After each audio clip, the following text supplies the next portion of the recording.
오늘 물된 동산을 회복시키시는 예수, 이 말씀을 통해서도 이 말씀에 나의 삶을 무릎 꿇려서 올려드려야 되겠다 하는 가운데에 우리 성령된 모든 삶의 현장에 물된 동산의 축복이 구체적으로 회복되어지고 누려지실 수 있기를 예수님의 이름으로 축원을 드립니다. 그 영화에서 잃어버린 세계를 복원하기 위해서 공룡 살려냈다가 고반 죽어가는 사람들 이야기, 우리 많이 보지 않았습니까? 근데 정말 우리가 인류가 또 우리 개인들이 복원시키고 싶은 세계가 있어요. 그 세계가 어딨냐면 하나님과 처음 살던 그 에덴 동산, 그것을 어떻게 하면 회복시킬 것인가, 그리고 어떻게 하면 그것을 되찾아서 내 삶 속에서 살 수 있을 것인가. 오직 인류의 로망은 그것 하나예요. 그래서 싫든 좋든 우리 자신들이 추구하는 삶의 내용을 보면 막연한 언젠가 있었던 우리 영혼 속에 추억으로 남아있는, 흔적으로 남아있는 그때 기쁨의 때, 즐거움의 때, 인식은 안 되지만 그런 게 있는 것 같아. 그래서 막연히 내가 직장 생활을 하고 지금 모든 삶을 운영하는 것은 그 흐릿한, 내 영혼 속에 흐릿하게 남아있는 그 화석처럼 생명력은 없지만 그렇게 흐릿하게 남아있는 그 에덴 동산을 추구하고 사모하고 사는 것이 우리 크리스찬들의 삶이기도 하고 모든 인류의 그런 삶이기도 한 것이죠.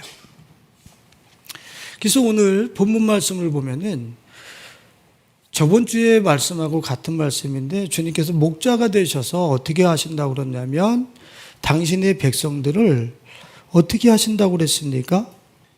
다시 그들을 인도해 들이셔서 특별히 그 12절에 보면 그들을 강한 자의 손에서 끌어내신 그 백성들이 와서 시온의 높은 곳에서 찬송하며 여호와의 복 곧 곡식과 새 포도주와 기름과 어린 양의 떼와 소의 떼를 얻고 크게 기뻐하리라. 그리고 그 심령은 뭐와 같으리라? 물된 동산 같겠고 그래요. 이건 마음만 물된 동산이라는 얘기가 아니라 그 포로되어졌던 당신의 백성들이 돌아오면은 에덴 동산을 회복하고 산다는 거예요. 이 물된 동산은 그 에덴 동산의 그 원형을 회복해서 살게 될 것이라고 하는 사실을 우리들에게 이야기해 주고 있는 거예요. 왜 에덴 동산이 물된 동산이에요? 동서남북으로 사방으로 물줄기가 흘러가잖아요. 물이 풍성한 곳이 그 에덴 동산이었단 말이에요. 그러니까 이 물된 동산에 그 심령이 물된 동산과 같을 것이다. 그 에덴 동산에서 사는 것처럼 그렇게 풍성하고 부유하고 만족하고 에덴이라고 하는 기쁨이 넘치는, 희락이 넘치는 그런 삶을 살게 될 것이라고 말씀을 하고 있는 거예요. 그러면 실제적으로 자연인들은 이 기쁨의 동산을 만들기 위해서 자력으로 얼마나 수고들을 하면서 밤잠을 설치면서 또 허리띠를 졸라가면서 막연히 이 물된 동산을 건축하고 세워나가려고 노력하지만 성경에서는 우리 주님께서 말씀을 하셨지만 목자가 되셔서 그 물된 동산으로 돌아갈 수 있도록 해주시겠다는 거예요. 창세기에 보면은 주님께서 사람을 지으시고서 에덴 동산을 지으시고 창설하시고 사람을 그 가운데 뒀다라고 그래요. 그러니까 물된 동산과 에덴 동산은 우리 인간 스스로가 창출해낼 수 있는 게 아니에요. 그것은 우리가 뭐 할 곳이에요? 돌아가야 될 곳, 회복해야 될 곳이지 우리 스스로들이 이곳에서 자력으로 돈을 많이 벌고 집을 내가 사고 짓고 우물을 파고 해서 내가 만들어내는 그런 공간이 아니란 말이에요. 목자 되신 예수 그리스도께서 우리 성도님들이나 우리 크리스찬들 하나님의 권속들을 인도해 드려서 회복시켜 주시고 들어가게 해주시는 분이 들어가게 하는 곳이 에덴 동산이다. 물된 동산이다 하는 것이죠. 그래서 오늘 우리는 성경에서 이 에덴 동산을 회복시켜 주시기 위해서 이야기하시는 그런 역사가 많이 있어요. 이 물된 동산으로 당신의 백성들을 이끌어 들이시고 회복시켜 나가시는 그 하나님의 이야기, 그 역사들이 많이 있는데 우리들이 그것을 좀 이렇게 그 역사를 더듬어 가면서 물된 동산으로 어떻게 회복이 되는 거야? 어떻게 들어갈 수 있는 거지? 하는 것을 우리가 좀 그 물된 동산으로 회복되어지고 들어가는 노하우가 방법이 대체 뭔지 성경적으로 우리에게 제시하고 있단 말이에요. 그 말씀을 오늘 우리가 들으면서 나의 삶 속에서 성경이 제시하고 있는 물된 동산으로 들어가는 방법, 그것을 적용함으로 인해서 실제 생활 속에서 기쁨이 넘치는 이러한 젖과 꿀이 흐르는 듯한 이런 풍성한 삶이 우리 성도님들 것이 되실 수 있기를 예수님의 이름으로 축원을 드립니다. 먼저 이 물된 동산의 원형으로 우리가 돌아가야 될 필요가 있어요. 창세기 3장 24절에 보면 주님께서는 인류가 타락한 그 시점에 주님이 어떻게 그 일을 하셨냐면 창세기 3장 24절에 이같이 하나님이 그 사람을 쫓아내시고 에덴 동산 동쪽에 그룹들과 두루 도는 불칼을 두어 생명나무의 길을 지키게 하시니라 그랬어요. 여러분들 이 말씀을 읽을 때 어떤 생각이 들어가십니까? 하나님께서 에덴 동산, 그 물된 동산을 들어가지 못하도록 그냥 불칼로 그냥 막아 놓으셨다. 차단해 놓으셨다. 여러분들 이렇게 막연히 하나님의 진노와 가는 길을 막아 놓은 그 하나님의 단호한 의지만 여러분들은 혹시 보고 계시지는 않습니까?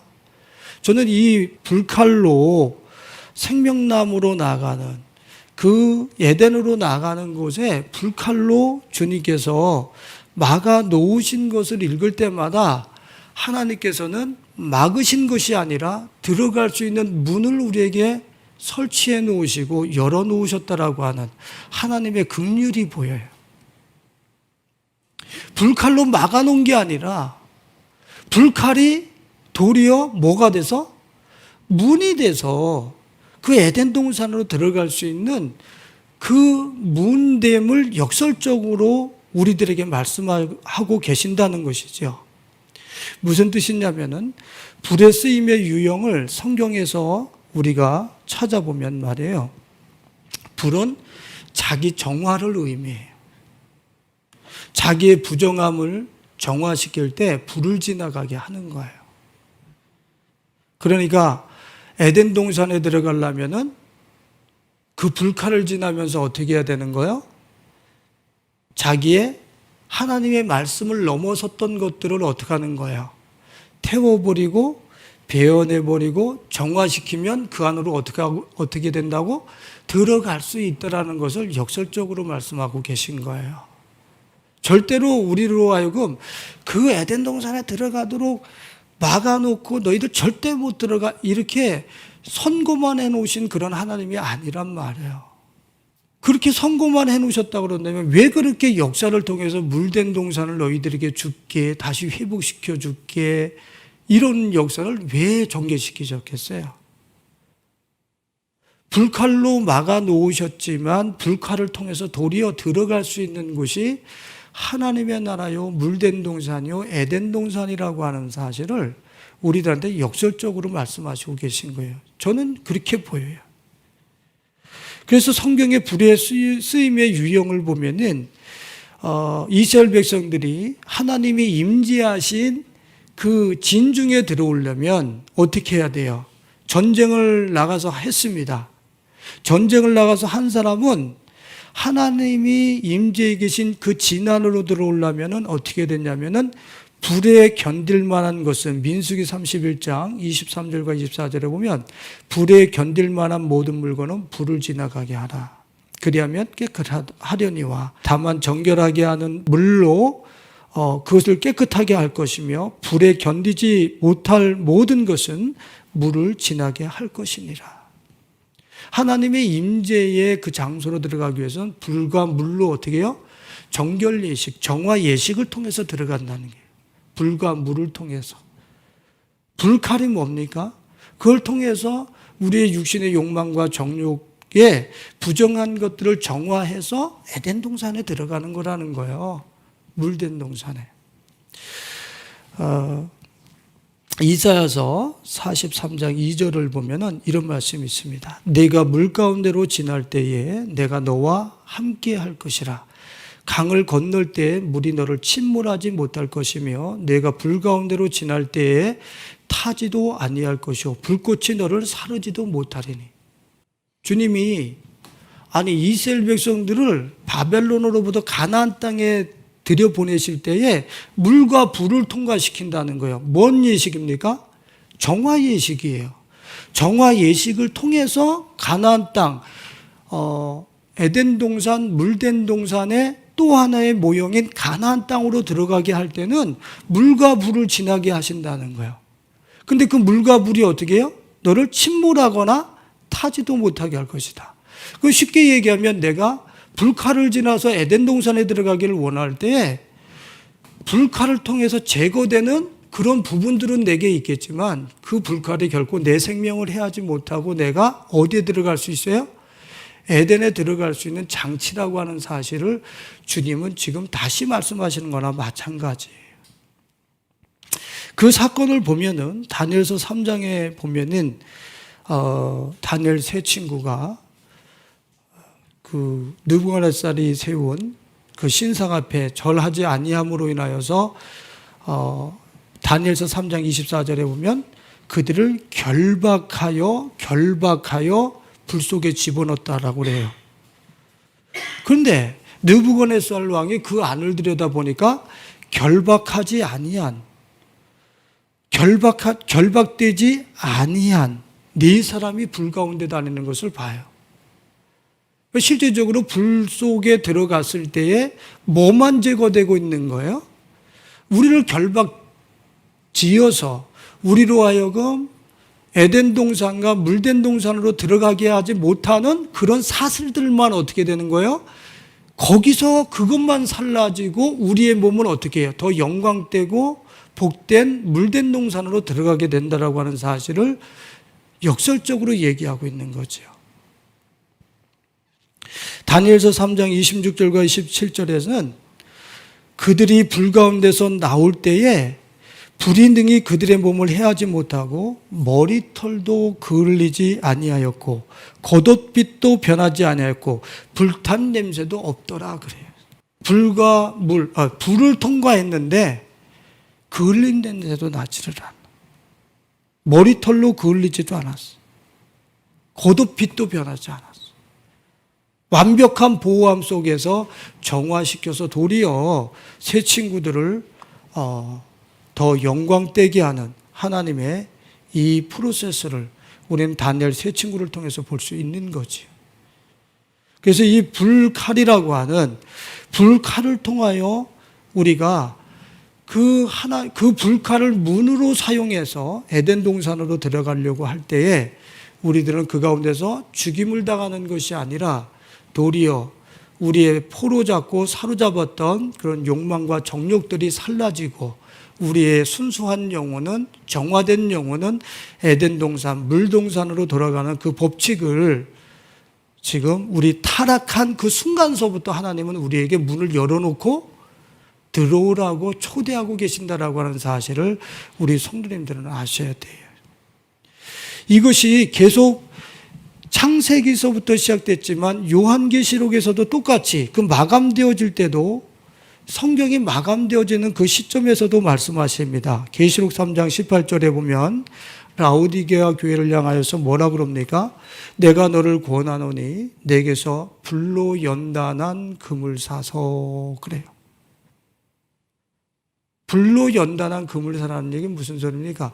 불로 내가 연단되어질 때 내 속에 있었던, 우리 속에 있었던, 교회 안에 있었던, 우리 개인들 안에 있었던 예수가 아닌 다른 것들이 드러날 때 그런 것들을 제거한 그 금, 순수한 믿음, 그것 하나 사서 결국에는 이 물된 동산, 새 예루살렘으로 들어가라고 하는 주님의 초대인 것입니다. 오늘 우리 사랑하는 성도님들은 에덴 동산에 들어가고 싶으세요? 물된 동산에 정말 들어가고 싶으세요? 여러분들을 불칼을, 죽음을 두려워하지 말고 불칼을 지나가실 수 있는 우리 가족들이 되실 수 있길 예수님의 이름으로 축원을 드립니다. 불칼을 지나가는, 내 목숨이 이러다 끝나는 거 아니야? 이 불칼 속에서 도리어 내가 에덴 동산은 고사하고 우리의 삶이 살라지는 것 아니야? 이런 여러 가지 염려와 근심들이 우리를 엄습해오고 우리를 밀고 갈 수는 있지만 그 두려움 속에서 뒤로 물러갈 사람들이 아니라 도리어 하나님의 그 세계를 들어가기 위해서는 하나님께서 나에게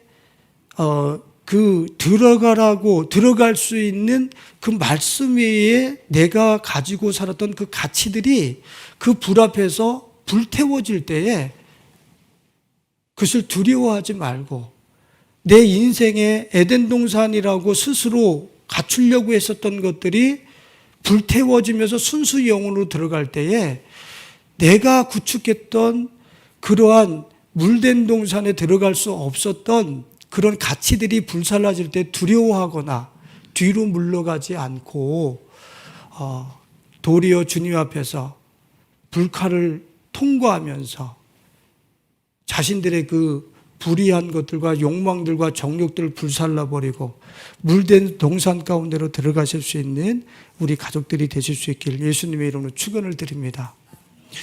저는요, 개인적인 그 간증이지만 다니엘 세 친구가 그들이 불 가운데 나왔을 때에 머리털도 그을리지 않고 겉옷빛도 변하지 않고 불탄 냄새도 없었다.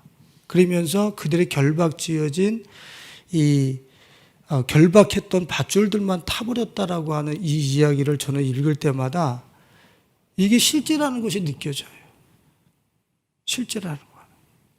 그게 무슨 뜻이냐면 저도 물론이지만 유명 가수 한 분이 예수님을 통해서 자신의 깨어진 가정이 회복되어진 것을 이렇게 간증하면서 그 노래하셨던 분이 계세요. 혹시 아실지 모르겠는데 노란 손수건인가 뭐 이렇게 불렀던 그런 분이 계세요. 근데 자수성가를 한 사람이 나와서 노래하는 것하고 자기의 삶이 완전히 침몰됐다가 예수님의 은혜로 가정이 다시 회복된 사람하고 그들의 모습을 이렇게 보면요, 완전히 틀려요. 자수성가로 지금 자기가 성공했어요. 성공한 사람의 그 인상과 그에게 풍기는 내력은 너무 힘들어요. 그리고 완고해요.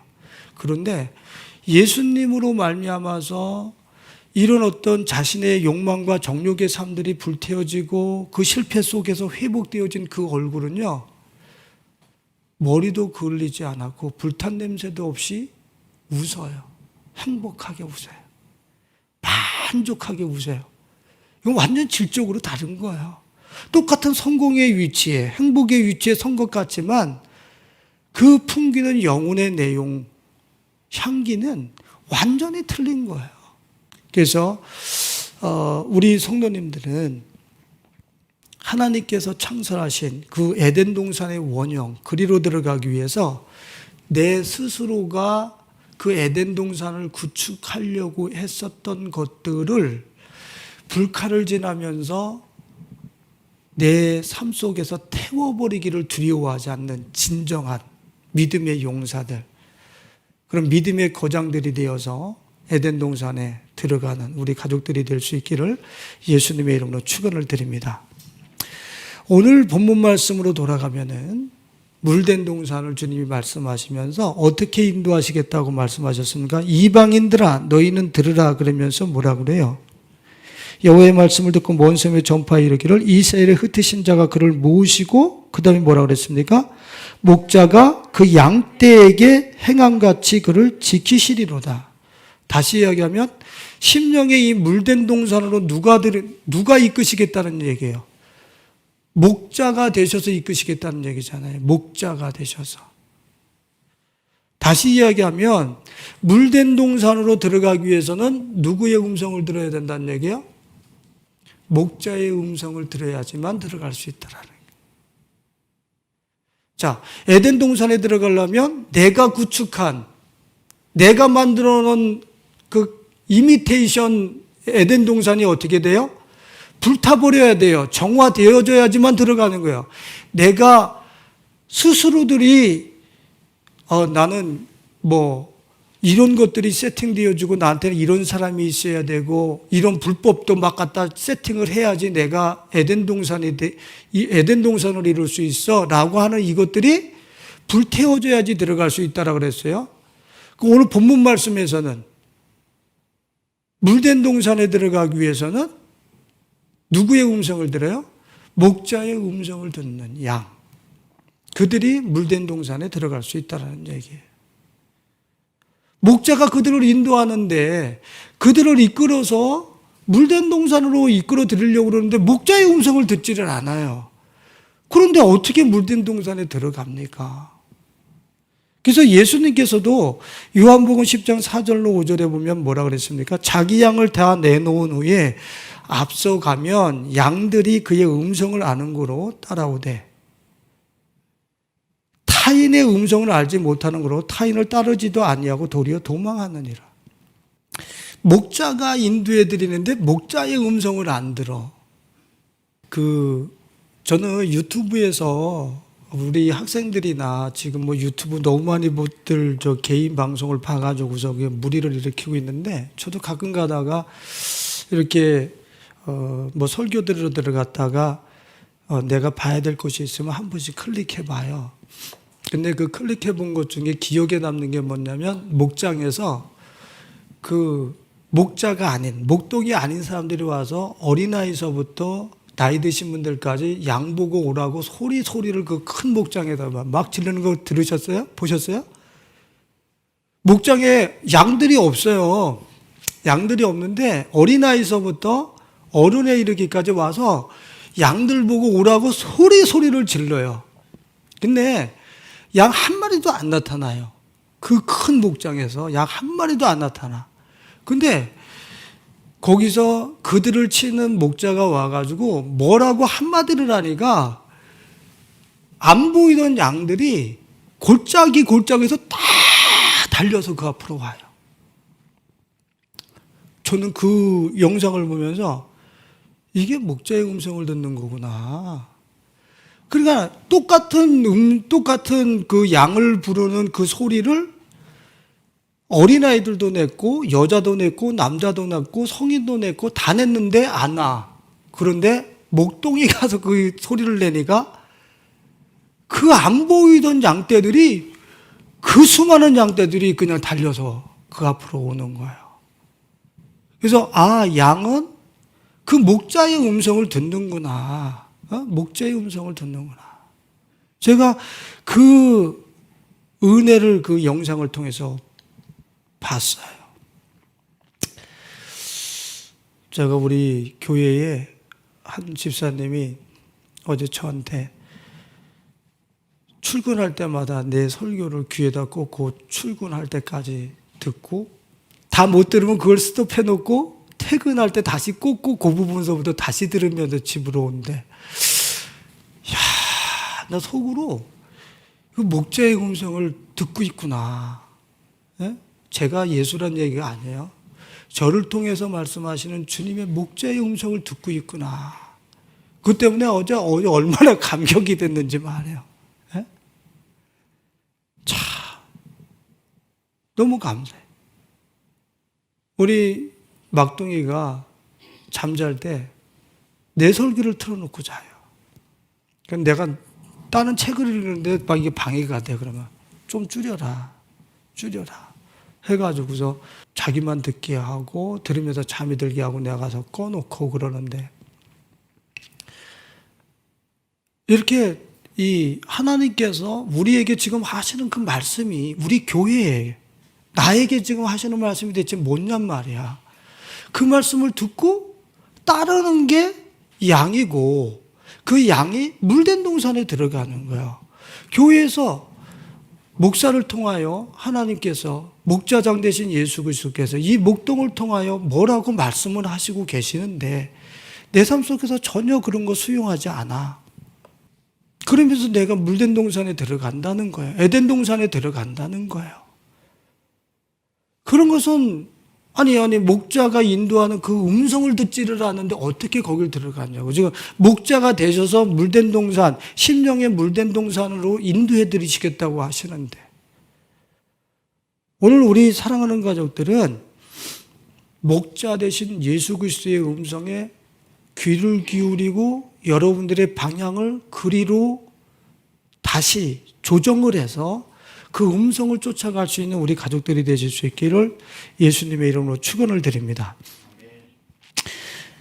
계시록 14장 4절에 보면은 14만 4천이라고 하는 하늘 천상의 교회에 머무르는 사람들을 환상으로 사도 요한이 봅니다. 그 사람들은 천국에 들어가는 사람들, 새 예루살렘으로 들어가는 사람들, 다시 이야기하면 성경에서 얘기하고 있는 물된 동산, 에덴 동산으로 들어간 사람들을 얘기하는 거예요. 그 들어간 사람들의 그들의 특징이 뭐냐면 요한계시록 14장 4절에 이 사람들은 여자와 더불어 더럽히지 아니하고 순결한 자라, 어린 양이 어디로 인도하든지 따라가는 자며 사람 가운데서 속량함을 받아 처음 익은 열매로 하나님과 어린 양에게 속한 자들이니라. 그래요. 어린 양이 어떻게 해요? 어디로 인도하든. 이 어린 양이 목자예요. 목자가 사자면은, 표범이면은, AI면은 따라가겠는데 어린 양이 따라오래. 어린 양 저거 잡아 죽임을 당했었던 그 초라한 어린 양이 목자가 돼서 따라오려는 거야. 그러니까 불편스럽지. 저거 따라갔다가 나도 같이 죽으면 어떡해? 그러나 정말 그 물된 동산과 새 예루살렘에 들어가는 사람들은 그 어린 양이 목자가 돼서 어디로 끌고 가든지 그리로 그 음성을 듣고 따라가는 사람들이라는 거예요. 그러니까 우리는 내가 혹시 예수 그리스도의 그 어린 양의 사지로 끌고 가는, 나를 죽이는 곳으로 끌고 간다 할지라도 어디로 끌고 가든지 그리로 가는 거예요. 그것이 우리가 물된 동산으로 들어갈 수 있는 유일한 방법이에요. 시편 23편 1절에 보면 다윗이 뭐라 그랬습니까? 여호와는 나의 목자시니 내게 부족함이 없으리로다 그랬어요. 다윗은 여호와가 자기의 목자라는 거예요. 그런데 그런 고백을 했었던 다윗이 하나님의 말씀을 넘어섰어요.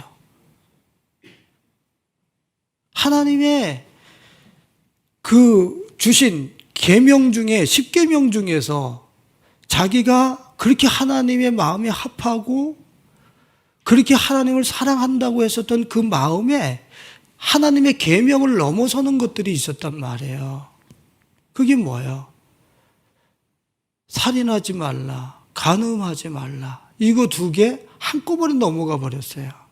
그것을 넘어갔을 때에 여호와는 나의 목자시니 내게 부족함이 없다라고 푸른 초장과 쉴만한 물가, 다시 얘기하면 물된 동산에 살던 다윗의 삶이 어떻게 바뀌어 버립니까? 살인과 간음하지 말라라고 하는 이 계명을 넘어서는 순간에 다윗의 삶은요, 비참해지게 고통스러워지는 거예요.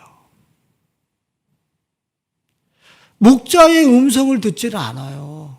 않고 넘어갔단 말이에요. 내가 하나님을 이렇게 사랑하니까 이 정도는 넘어가도 괜찮지 않겠어? 한 번쯤은 봐주지 않겠어?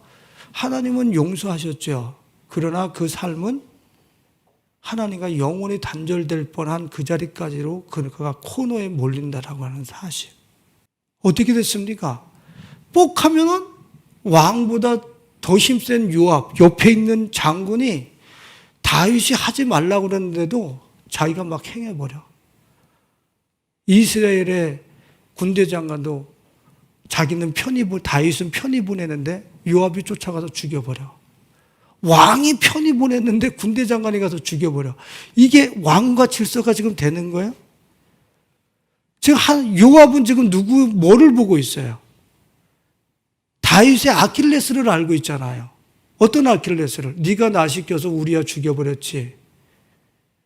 전쟁의 맨 앞에다 내세우고 죽여버리라고 그랬잖아.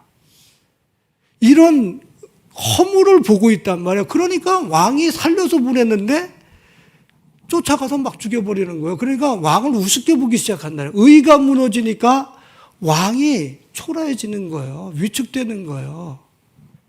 다윗이 목자의 음성을 넘어갔어요. 내게 부족함이 없다라고 하는 그 노래를 부르면서 살다가 왕위에 오른 이후에 하나님의 말씀, 목자의 음성을 넘어갔어요.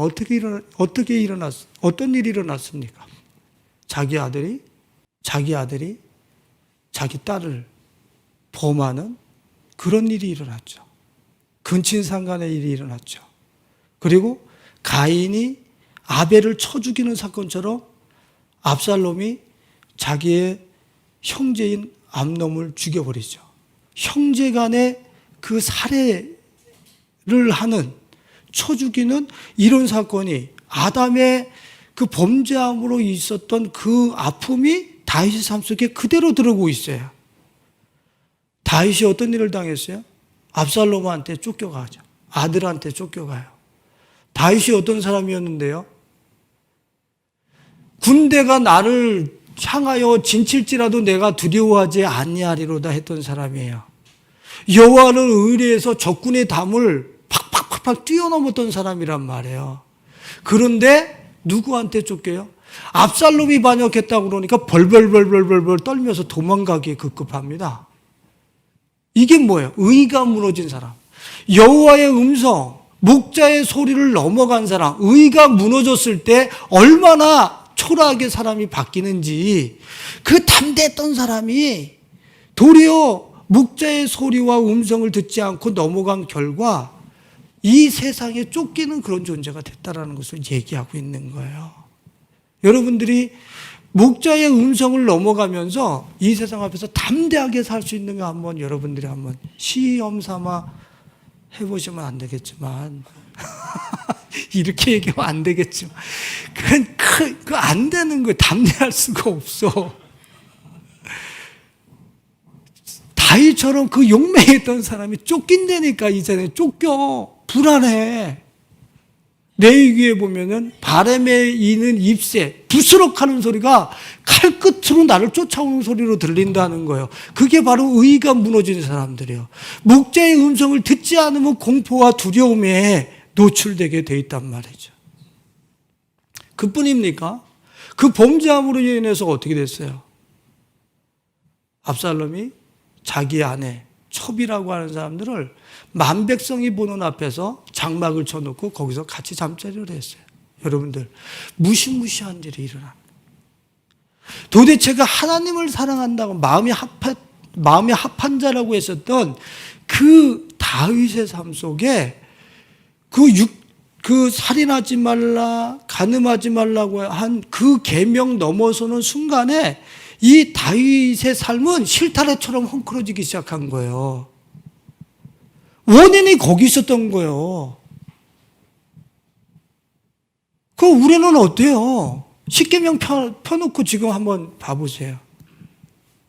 십계명 펴놓고 내가 넘나드는 계명들이 있는가 없는가 보시란 말이에요. 그것 때문에 지금 우리의 삶은 실타래처럼 헝클어지고 어디서부터 풀어야 될지 모르는 그런 상황들이 우리한테 열려 있을 수 있더라고요. 지금 다윗이 목자의 음성을 안 들었을 때에 풀지 못해. 다윗은 어떻게 이야기합니까? 시편 51편 10절과 11절에 하나님이여 내 속에 정한 마음을 창조하시고 내 안에 정직한 영을 새롭게 하소서. 주님, 내 안에 주님의 목자의 음성을 넘어가는 이 두 마음 품었던, 목자의 음성을 듣기 싫어했었던 이 마음 한켠, 이곳에 정직한 영을 새롭게 해주세요. 간절히 주님 앞에 지금 자신의 집과 그 국정 운영의 이 상황을 보니까 풀 수가 없어. 시편의 그 고난들이 다 거기서 들이닥친 거예요. 예? 그러니까 하나님께서 이거를 다 어떻게 풀어서 회복시켜 주실 것인가? 집약적으로 시편 51편에 다윗은 무릎을 꿇고 앉아서 자기 마음이 새로워져서 목자의 음성을 듣기 싫은 것이 아니라 목자의 음성을 들을 수 있는 정직한 마음을 새롭게 달라고, 그 살인을 우습게 하고 남과 여자의 경계를 우습게 넘나들던 나의 삶을 지금 새롭게 해달라고 무릎을 꿇고 앉아서 대성통곡하면서 울고 있는 거예요. 그런데 이런 진지한, 내가 하나님의 말씀을 넘어가는 것에, 목자의 음성을 듣지 않는 것에 대해서 그 목자의 음성을 듣는 내 체질로 바꾸기 위해서 내가 얼마나 울면서 애통해야 되는 줄 아세요? 전 그게 중요한 거예요, 지금. 우리는 그것은 덮어놓고 다른 일로 우린 열심을 내죠. 다른 일로 내가 에덴 동산 만들 수 있다라는 거예요. 아니요. 못 들어가요. 못 들어간다고. 제가 전에 우리 성도님들에게 소개시켜 드렸을 거예요. 그 열왕기상 1장 4절에 보면 자기 옆에 침대에 아비삭이라고 하는 젊은 여자가 있었는데 그 여자가 옆에 있었음에도 불구하고 다윗은 어떻게 했다고요? 그 열왕기 상하를 쓴 기자가 정확하게 기록을 하고 있는 거예요. 왕을 받들어 심히 아름다워, 이 처녀가 심히 아름다워 그가 왕을 받들어 시중들었으나 왕이 잠자리는 같이 하지 아니하였더라. 육정이 안 일어났다는 얘기예요. 뭔 얘기예요?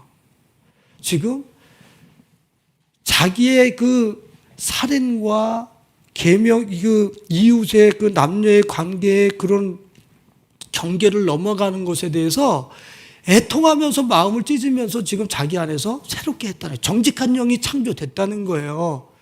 정직한 영이 창조되니까 옆에 여자가 있어도 그 여자가 있는 것하고 나하고 무슨 상관이 있는데, 내 마음에 있으면 동의했을 텐데, 뭔가가 음흉한 생각이라도 동의했을 텐데, 내 마음이 새롭게 창조됐어요. 목자의 음성을 들을 수 있는 새로운 마음이 창조됐다고. 그러니까 이는 나를 지금 돕기 위해서 온 여자지 내가 손잡을 여자가 아니라고 하는 정확한 경계가 세워지더라는 것을 얘기하고 있는 거예요.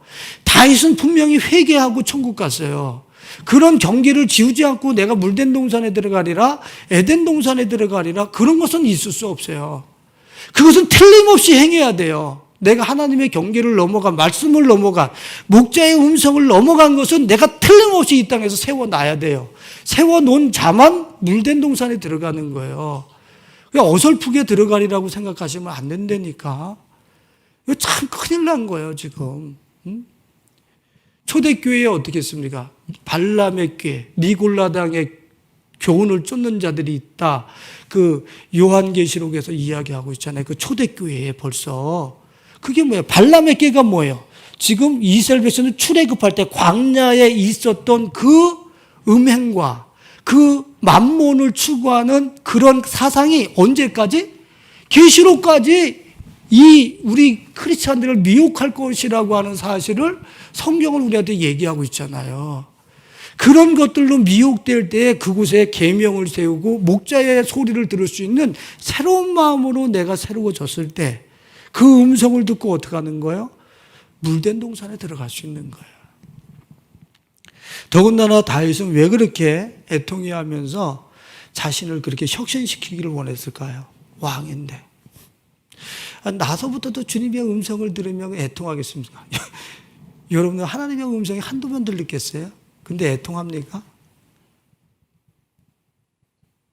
나도 그렇게 나단 선지자가 와서 책망하면, 우리 목사님 제가 한두 번 말씀을 전했겠습니까? 여러분들에게 분명히 개인들에게 다 들어가는 책망과 말씀들이 있었을 터인데, 근데 다윗은 왜 그 나단 선지자의 책망을 듣고 그렇게 마음을 찢으면서 정직한 영을 달라고 그랬을까요?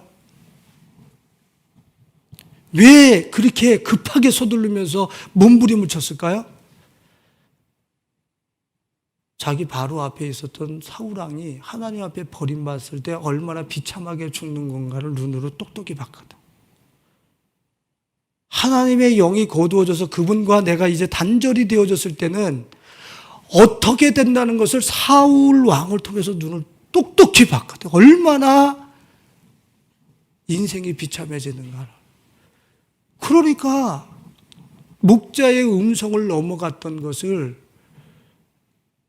이젠 넘어가지 않는 심령이 되게 해달라고 몸부림치면서 마음을 찢으면서 애통이 하는 거예요. 그 진정한 회개를 통해서 목자의 음성을 듣는 가운데 다윗은 다시 점점 다시 회복이 되어지기 시작합니다.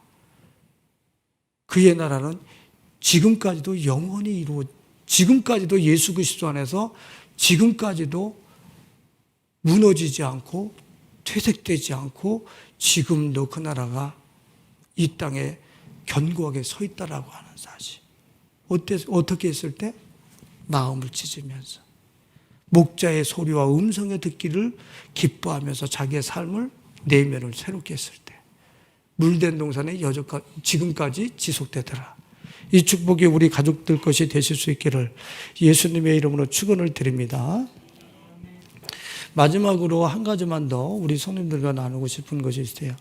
물된 동산, 에덴 동산에 또 하나의 그런 상징성을 두고 있는 것이 있는데, 그곳이 어디냐면은 이사야서 55장에 보면은 오호라 너희 목마른 자들아 물로 나오라.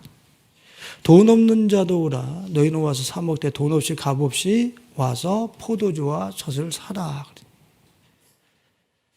물가로 나오라는 거예요.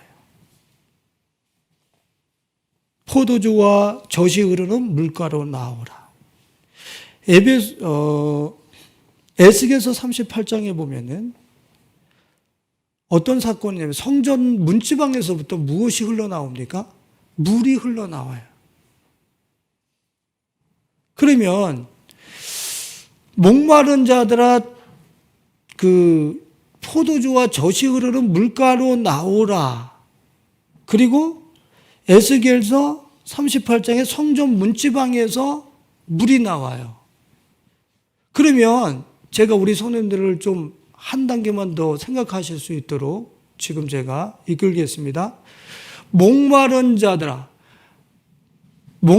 자들아 내게로 오라고 초대하신 분이 누구시죠?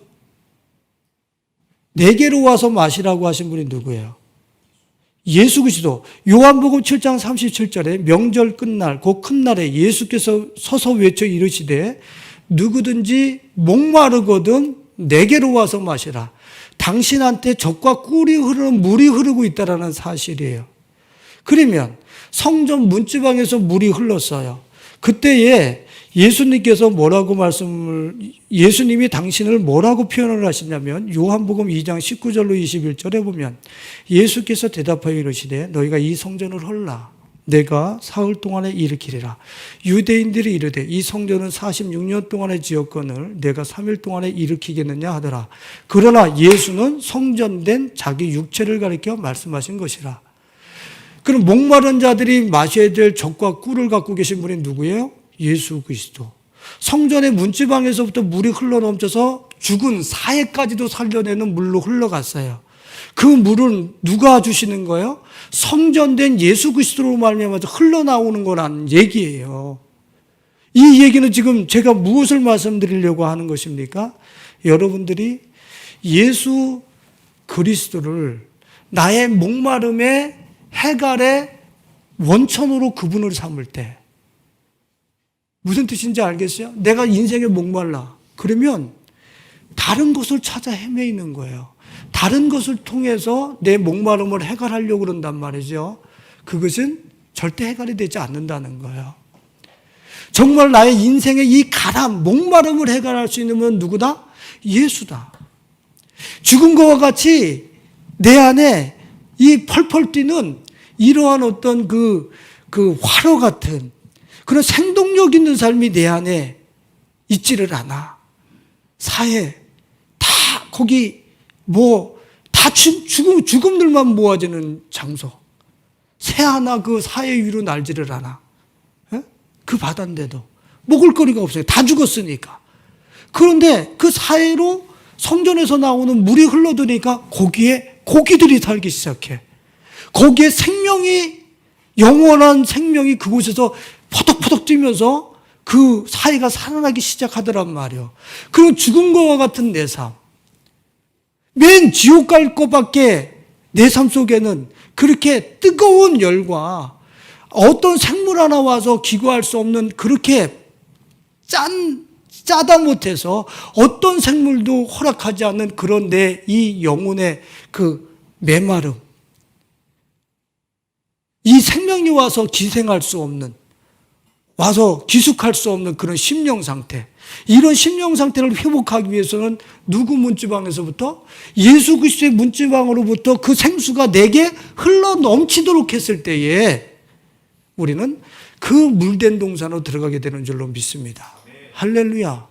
물된 동산, 즉 에덴 동산, 생수의 강이 흘러나리라. 목마른 자들아, 젖과 꿀이 흐르는 젖과 포도주가 흐르는 그 물된 동산으로 나오기 위해서 누구 앞으로 나오라고 초대하시는 거예요?